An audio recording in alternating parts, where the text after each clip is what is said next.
avons vu qu'au fur et à mesure du jeu, les joueurs vont perdre des résistances et perdre de la santé mentale. Si un joueur perd toute sa santé mentale ou toute sa résistance, eh bien malheureusement, il va lui arriver des petites bricoles. Si c'est la santé mentale, il devient fou, et si c'est la résistance, il tombe inconscient.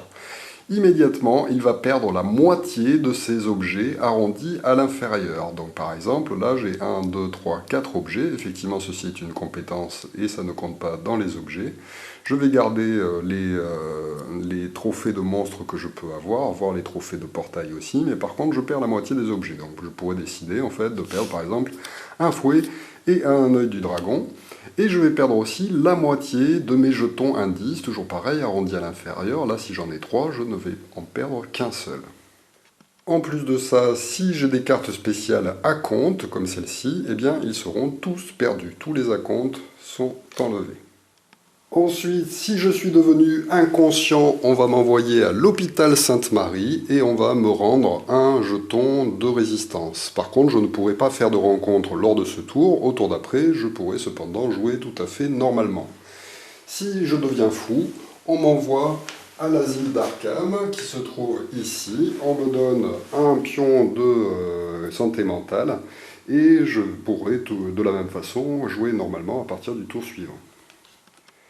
Si par malheur un personnage se retrouve avec 0 de santé mentale et 0 de résistance au même moment, à la suite d'une rencontre, eh bien malheureusement son personnage est définitivement perdu. Il va perdre toutes les cartes qu'il avait pour ce personnage, absolument toutes. Il perd aussi tous les pions indices et tout l'argent. Il ne garde que les trophées qu'il avait gagnés précédemment. Et on va défausser cette feuille et il va piocher une nouvelle feuille de personnage qu'il préparera comme sur un début de partie en fait, et il pourra rejouer en fait avec ce nouveau personnage qui arrivera dans sa nouvelle maison. Alors, que va-t-il se passer si le personnage devient fou ou inconscient dans un autre monde? Imaginons par exemple que j'ai perdu toute ma résistance suite à une rencontre dans une autre dimension. Eh bien, on va immédiatement me placer sur la case perdue dans le temps et l'espace et on va coucher mon personnage pour montrer qu'il sera retardé. De la même façon, je perds toujours la moitié de mes objets, la moitié de mes pions indices. On va cependant me rendre quand même un point de résistance ou un point de santé mentale si c'est celle-là qui était arrivée à 0. Au tour suivant, je pourrai me redresser au lieu de faire mon déplacement. Par contre, je ne ferai pas de rencontre. Et au tour d'après, je pourrai réapparaître sur n'importe quel lieu ou rue d'Arkham, en fait, à mon choix. Et je pourrai jouer normalement. Mais par contre, j'ai perdu 2 tours. Alors, parlons maintenant de la bénédiction et de la malédiction. Effectivement, sur le plateau de jeu, par exemple à l'église méridionale, vous avez le droit de dépenser des trophées de monstres ou des trophées de portail pour devenir béni. À ce moment-là, vous prendrez dans le paquet de cartes qu'on a mis de côté en début de partie, une carte bénédiction. Cette carte va vous permettre de réussir vos lancers de compétences, avec un 4 aussi, c'est-à-dire qu'au lieu de faire un 5 ou un 6 pour gagner, eh bien vous pourrez aussi faire un 4. Donc 4, 5 ou 6 vous fera gagner les jets de compétences que vous aurez besoin de faire, que ce soit pour les combats ou pour le reste. Le problème, c'est qu'à chaque entretien, vous serez quand même obligé de lancer un dé quand vous aurez cette carte, et si vous faites 1, vous serez obligé de défausser la bénédiction. La malédiction peut arriver si jamais vous tombez sur une rencontre qui vous maudit. À ce moment-là, vous ne ferez des réussites qu'en réalisant des 6. Vous n'aurez plus le droit aux 5, donc ça va devenir beaucoup plus compliqué pour vous. À chaque entretien, de la même façon, vous lancez un dé, si vous faites un 1, vous défaussez la malédiction. Alors, si je suis maudit et que je reçois une bénédiction, eh bien ça défaussera tout simplement la malédiction, mais par contre je ne serai pas béni. De la même façon, si je suis béni et que je deviens maudit, on enlèvera la carte de bénédiction et donc je ferai des réussites sur 5 ou 6 normalement. Autre endroit particulier du plateau de jeu, la banque d'Arkham. Si j'arrive sur cette case-là, au lieu de faire une rencontre, je peux décider de prendre un prêt bancaire. Lorsque je prends un tel prêt, je vais piocher une carte prêt bancaire qu'on a préalablement mis de côté en début de partie. Je vais gagner immédiatement 10 $ de la banque quand je prends cette carte, mais par contre, à chaque entretien, il me faudra lancer un dé, et si je fais de 1 à 3, je serai obligé de payer 1 $. Si jamais je ne peux pas payer 1 dollar alors que je dois payer 1 dollar après avoir lancé ce dé, je dois perdre tous mes objets ainsi que cette carte. Donc c'est pas très bien. Et je ne pourrai en plus plus prendre de prêt bancaire pendant toute la durée de la partie. À n'importe quelle phase, par contre, on peut toujours rembourser un prêt bancaire en redonnant 10 dollars à la banque et défausser cette carte. Voilà, on peut accumuler plusieurs prêts bancaires si on veut, mais il faudra lancer autant de dés lors de phases d'entretien qu'on a de cartes prêts bancaires, et donc ça peut devenir très dangereux. Alors en début de partie, c'est quand même assez intéressant, si vous n'avez pas beaucoup d'argent, de prendre des prêts afin de pouvoir acheter des objets dans les boutiques spéciales du plateau de jeu. Puisque nous en sommes aux cartes spéciales, il existe aussi des cartes spéciales membres de la loge du crépuscule d'argent. Alors ces cartes, vous avez différents moyens de les obtenir sur le plateau de jeu lors de vos rencontres. Elles vous permettront de vous rendre à la loge du crépuscule d'argent, qui est un endroit spécial du plateau de jeu. Et au lieu d'y faire des rencontres concernant justement la loge du crépuscule d'argent sur les cartes, eh bien vous pourrez lire le texte correspondant au cœur de la loge, qui est nettement plus intéressant que celui de la loge du crépuscule d'argent. Il existe aussi des cartes spéciales à compte, que vous pourrez aussi gagner de différentes manières sur le jeu, et qui à chaque phase d'entretien vous permettent de gagner 2 dollars, mais par contre il vous faudra lancer un dé, et vous défausserez la carte si vous faites un 1, sinon elle continuera à vous rapporter 2 dollars par tour. Pour en finir avec les cartes spéciales, il y a aussi 3 cartes avec un poste de police dessiné au dos qu'on a mis de côté en début de partie. Ils sont constitués d'un véhicule de patrouille, d'un adjoint au shérif d'Arkham et d'un revolver de l'adjoint. Effectivement, ces 3 cartes vont être données au joueur qui deviendra l'adjoint du shérif d'Arkham. Alors, pour pouvoir devenir adjoint du shérif, il faudra se rendre au poste de police qui est présenté ici et donner 2 trophées de portail pour recevoir ces cartes spéciales. Ou sinon, donner un trophée de portail et donner 5 points de trophée de monstre, 5 en force, ce sont les petites gouttes qui sont dessinées sur les monstres, ou bien donner pour 10 points de force de trophée de monstre. Alors, quel est l'avantage qui demande autant de trophées? Eh bien, de devenir l'adjoint vous permettra de gagner 1 dollar à chaque phase d'entretien. C'est déjà sympathique. En plus de ça, il vous permettra de recevoir un véhicule de patrouille qui vous permettra de faire des mouvements spéciaux lorsque vous êtes à Arkham. Alors effectivement, ce véhicule de patrouille va vous permettre, lors de votre phase de déplacement, au lieu de vous déplacer normalement, d'utiliser la voiture pour vous rendre sur n'importe quelle case du plateau de jeu sans avoir besoin de passer sur les cases qui se trouvent entre votre endroit et l'endroit où vous vous rendez. Et en plus, vous pouvez avancer d'autant de cases que vous voulez. Donc, dès qu'on arrive à un endroit, évidemment, on récupère par exemple les jetons indices, donc ça peut être très sympa pour se diriger un peu, enfin, pour bouger beaucoup dans la ville et aller récupérer un maximum de pions indices afin de pouvoir sceller des portails. En revanche, à chaque fois que vous aurez fait un combat ou que vous reviendrez d'un autre monde sur Arkham, eh bien vous serez obligé de lancer un dé, et si vous faites un 1, vous défausserez définitivement le véhicule de patrouille. Enfin, vous recevrez aussi le revolver de l'adjoint qui vous donne un bonus de plus 3 pour les combats physiques et qui en plus ne pourra pas être perdu d'une manière classique, c'est-à-dire en tirant une carte rencontre. Il ne pourra pas être volé non plus, à moins que vous décidiez vous-même de le donner ou de le perdre. Alors parlons maintenant des sorts. Effectivement, en cours de jeu, vous pourrez récupérer des cartes avec un livre au dos qui sont des cartes sorts. Pour pouvoir lancer un sort, il va falloir faire un jet qui va dépendre de votre savoir. Donc c'est une des compétences qu'il y a sur votre feuille. Et vous allez modifier le dé, enfin le lancer de dé en fonction en fait du modificateur de lancer qui est marqué en première ligne sur la carte. Donc là par exemple -2, donc il vous faudra du savoir. -2, ça vous indiquera combien de dés vous devrez lancer. Bien entendu, il faudra toujours réussir à faire des 5 ou des 6 pour réaliser le sort qui est marqué. Par contre, la majorité des sorts ont un coût en santé mentale. Vous serez quand même obligé de perdre la santé mentale qui est marquée dessus, et attention à ne pas devenir fou en lançant un sort. La formule magique, en fait, est marquée, enfin vous indique, pardon, à quel moment vous pouvez la lancer. Donc là, par exemple, à n'importe quelle phase pour celle-ci, à l'entretien pour celle-là, à n'importe quelle phase pour celle-ci. Donc là, par exemple, le résultat sera de lancer et décharger ce sort, donc il faudra l'incliner pour montrer qu'il est déchargé, pour gagner +9 au test de combat jusqu'à la fin de ce combat. Mais attention, les sorts nécessitent aussi d'utiliser vos mains pour être lancés, de la même façon que les armes. Et donc, si vous lancez ce sort, vous ne pourrez pas utiliser d'armes en plus, par exemple. Alors, parlons maintenant de quand est-ce que se termine la partie. Eh bien, elle va se terminer si les investigateurs l'emportent, ou bien si le grand profond l'emporte. Alors, comment ça va se passer pour l'emporter? Si, par exemple, on arrive à fermer tous les portails, on peut remporter la partie. Donc, si, par exemple, un investigateur ferme le dernier portail présent sur le plateau de jeu, on va vérifier que les joueurs aient des trophées de portail à côté d'eux. Il faut qu'ils aient au total autant de trophées de portail qu'il y a de joueurs autour de la table. Donc là, dans notre exemple, à 4 joueurs, si on a 4 trophées de portail, celui-ci compris, le dernier relevé compris, et qu'on a fermé tous les portails, on gagne immédiatement la partie.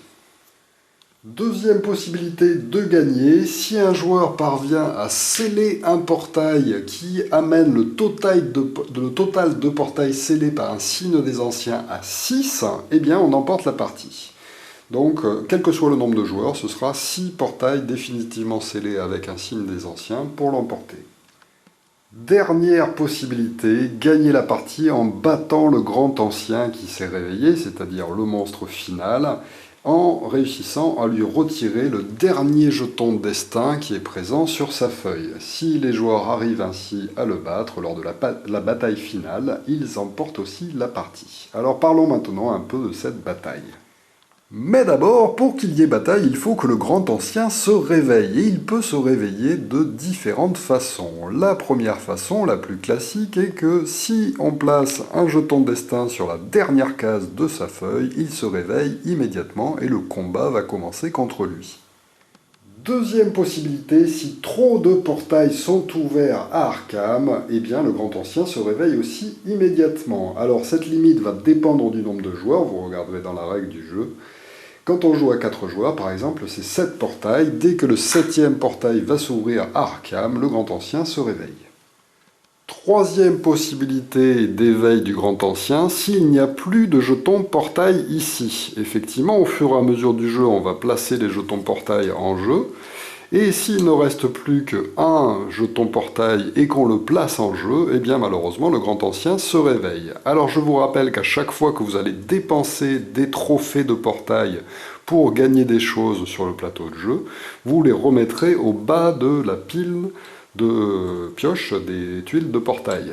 Donc en fait, si on voit que ça commence à s'amenuiser, eh bien on peut se dire que le grand ancien va apparaître et qu'il va être nécessaire de dépenser les jetons portail qu'on a devant soi, car c'est eux qui font que cette réserve baisse de plus en plus.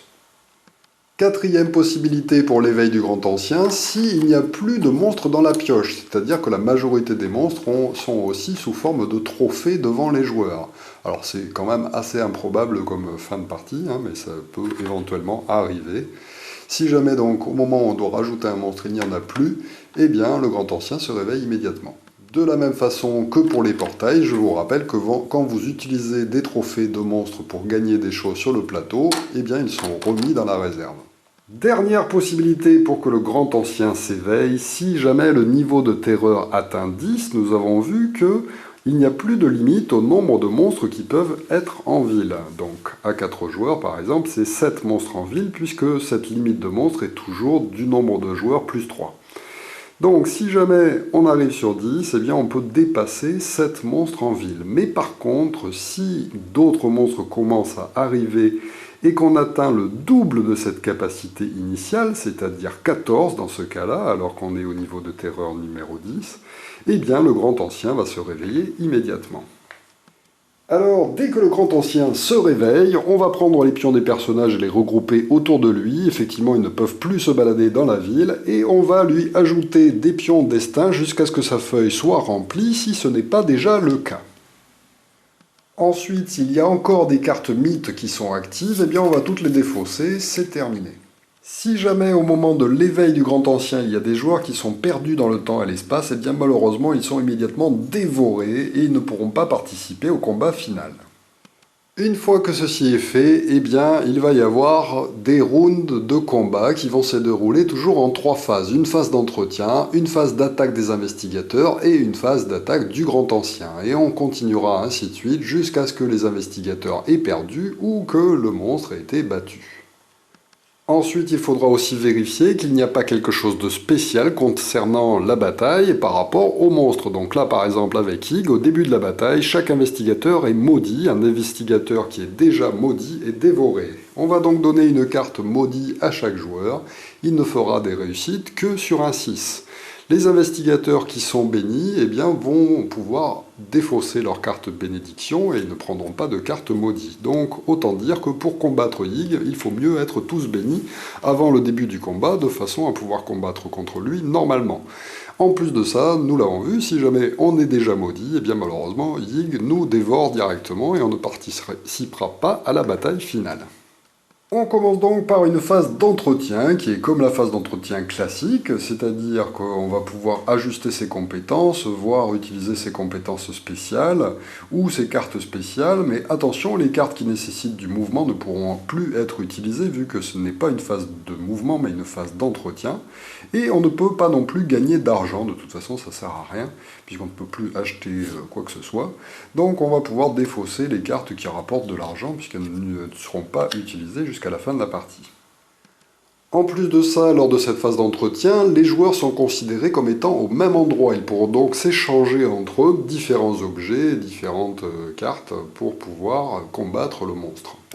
Ensuite, on passe à la phase d'attaque des investigateurs. Ils vont donc pouvoir attaquer le monstre principal à tour de rôle, à commencer par le premier joueur, et en utilisant le malus qui est ici. Toujours pareil, on prend la vigueur, auquel on peut ajouter toutes les armes que l'on souhaite. On regarde si le monstre n'a pas de capacité spéciale, s'il n'est pas résistant à une attaque magique ou une attaque physique. Là, par exemple, pour Ig, il y a marqué aucun ici, il n'a pas de capacité spéciale. Donc, en imaginant que mon premier personnage soit celui-ci, eh bien, après avoir fait son calcul de points moins les points qu'il y a marqués ici, ça lui donne 6. Il a donc 6 dés à lancer, il lance ses dés, aucune réussite malheureusement, il relance une fois, il a réussi à toucher une fois Yig. S'il le souhaite, il peut encore utiliser comme d'habitude des pions indices restants pour pouvoir relancer des dés et tenter de toucher encore le monstre principal. À chaque fois qu'on va toucher, on va mettre un petit jeton pour se rappeler combien de points on lui a infligé. Le but est d'arriver à lui infliger autant de points de dégâts qu'il y a de joueurs autour de la table. Donc là, nous sommes 4, il lui faudra donc 4 points de dégâts pour commencer à lui faire perdre des pions destin. Le but du jeu étant d'arriver à lui faire perdre son dernier pion destin. Vous voyez donc que ça va être assez difficile comme bataille. Imaginons que le deuxième joueur, par exemple, arrive à faire 2 succès, que le troisième arrive à lui faire 1 succès. On est arrivé à 4, on peut donc retirer ces succès et enlever un des points destin du monstre. Le quatrième joueur va aussi lancer ses dés, imaginons qu'elle réussisse à faire 2 succès, on va placer 2 succès comme ceci. Et le tour de combat est terminé. Maintenant, ça va être à Yig d'attaquer. On va alors regarder le texte qui est marqué sous l'attaque du monstre. Et cette attaque est différente suivant les grands anciens. Donc là, pour Yig, chaque investigateur doit réussir un test de vitesse plus 1 ou perdre une santé mentale et une résistance. Donc le premier joueur va lancer ses dés en fonction de son test de vitesse plus 1. Imaginons qu'il est 3 en vitesse, plus 1 ça lui fait 4. Il va donc lancer 4 dés. Hop, il a réussi à faire un succès, donc c'est bon, il a résisté à l'attaque de Yig. Si par contre il avait fait un échec, eh bien malheureusement il perdait immédiatement une santé mentale et une résistance. Ensuite c'est au deuxième joueur et ainsi de suite, les 4 joueurs vont devoir résister à ce type d'attaque. Et ensuite, on sera reparti pour un nouveau round avec le premier joueur qui change. Et puis ensuite, on va faire la phase d'entretien. On peut ajuster ses compétences, utiliser ses objets. Ensuite, à tour de rôle, on attaque Ig. On lui inflige à nouveau des dégâts comme ça. À chaque fois qu'on en met 4, on lui retire quelque chose. Et enfin, il va nous attaquer. Mais attention, il y a marqué que lors de l'attaque, le modificateur de G, pour le test de vitesse, eh bien il va diminuer, c'est-à-dire qu'au premier tour on a plus 1, donc par exemple sa vitesse plus 1, donc on rajoutera un dé, Mais pour le reste, en fait, on devra enlever un à chaque fois. Donc lors du deuxième round, on n'aura que 4 dés, par exemple, si on a toujours 4 en vitesse. Au troisième round, on n'en aura plus que 3, et ainsi de suite. Donc à chaque round, on va avoir de plus en plus de mal à résister à ces attaques et perdre de la santé mentale et de la résistance. Si au cours d'un combat, un joueur arrive à 0 point de santé mentale ou 0 point de résistance, et bien malheureusement, il sera définitivement éliminé. Les autres continueront sans lui le combat jusqu'à la fin du combat. Soit tous les investigateurs se font dévorer, soit on arrive à enlever le dernier jeton destin qui se trouve sur la fiche du monstre. Vous l'aurez donc compris, un combat contre un grand ancien est un combat très difficile à réaliser. Il vous faudra donc en priorité tenter de fermer tous les portails ou bien de sceller 6 portails pour pouvoir l'emporter plutôt que de le laisser s'éveiller et de combattre contre lui. Si jamais vous êtes amené à cette extrémité, il faudra que vous ayez récupéré beaucoup d'objets et de cartes spéciales de façon à avoir des compétences très augmentées pour pouvoir espérer le battre. Voilà donc pour Horreur Arkham, donc un des jeux les plus complexes qui existent. Vous avez vu, il y a énormément de règles à se rappeler. Alors c'est un jeu basé sur l'univers de Lovecraft, vous l'aurez compris, avec les grands anciens qui cherchent à se réveiller. Donc si vous êtes fan, vous allez aimer beaucoup. Et ce qui se rapproche aussi pas mal du jeu de rôle, car effectivement c'est un petit peu le même principe. Le mieux est certainement d'avoir un joueur qui maîtrise les règles à fond, et donc qui aura bien potassé cette vidéo, et qui aura bien relu la règle plusieurs fois pour pouvoir bien la maîtriser. Et si quelqu'un maîtrise la totalité du jeu, eh bien c'est nettement plus facile, les autres joueurs ont finalement des choix qui seront donnés en fait par le joueur qui maîtrise le mieux les règles.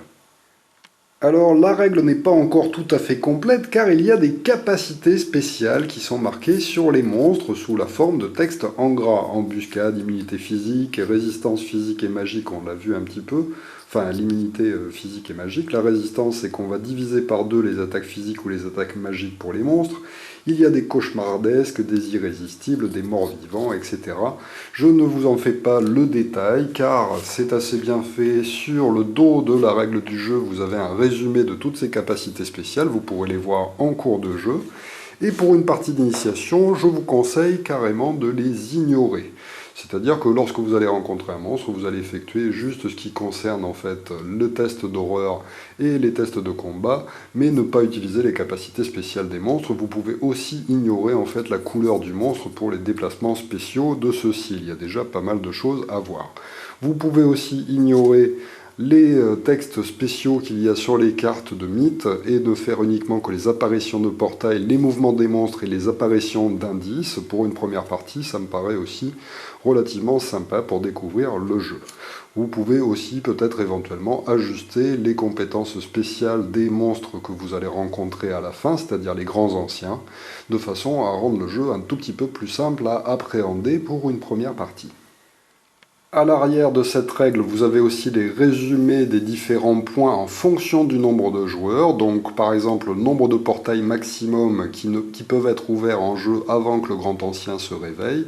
Ça va dépendre du nombre de joueurs. Donc par exemple, de 1 à 2 joueurs, 8 portails ouverts, alors qu'à 7 ou 8, c'est 5 portails ouverts. Je vous rappelle qu'on peut jouer jusqu'à 8 joueurs, c'est aussi amusant. Mais évidemment, plus vous serez autour de la table, et plus ça va être difficile d'expliquer à tout le monde. N'oubliez pas la limite de monstres maximum qui est toujours du nombre de joueurs plus 3, donc intéressant de mettre les petits socles nécessaires à l'apparition des monstres en ville. Alors rappelez-vous que les monstres qui sont dans le ciel sont aussi considérés comme étant en ville pour cette limite. Le nombre de monstres maximum dans la périphérie va aussi dépendre du nombre de joueurs, c'est marqué ici. Et ici, il y a aussi un résumé du niveau de terreur, en fait, et de ce qui va se passer quand on va arriver au niveau de terreur 3, 6, 9 et 10.